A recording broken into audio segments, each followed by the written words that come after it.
Abduqodir Husanov Toshkentga qaytib keldi. U 20-25 mart kunlari O'zbekiston terma jamoasi safida Toshkentda Qirg'iziston, Tehronda Eronga qarshi o'yinlarda maydonga tushadi. Bizga kelib tushgan ma'lumotlarga ko'ra, Toshkentda Husanovga qimmatbaho Gelik avtomobili ham topshiriladi.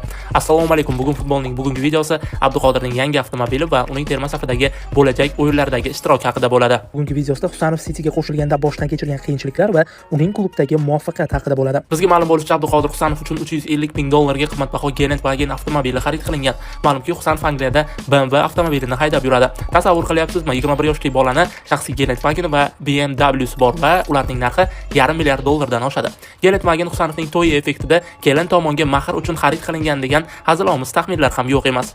Endi bo'lajak o'yinlarga to'xtalsak, 20-mart kuni O'zbekiston Qirg'iziston bilan bahs olib boradi. Afsuski, milliy jamoamiz himoyachisi Husniddin Aliqulov Rizespor klubi safida Turkiya chempionati doirasidagi uchrashuvda yuzidan jarohat olib maydonni tark etdi.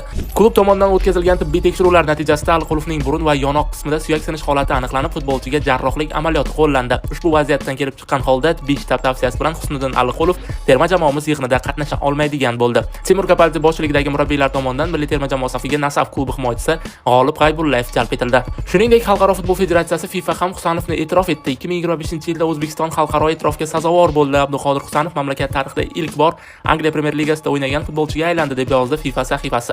O'zbekiston-Qirg'iziston o'yini 20-mart kuni Toshkent shahridagi Bunyodkor stadionida o'tkaziladi. O'yin uchun chiptalar sotib bo'lingan. Shuning uchun o'yinni ko'rmoqchi bo'lgan muxlislarimizga tavsiyamiz, hozirroq Telegramdagi Bugun futbol kanaliga o'tib obuna bo'ling va soat 21:00 da boshlanadigan bahsni to'g'ridan to'g'ri jonli efirda tomosha qiling.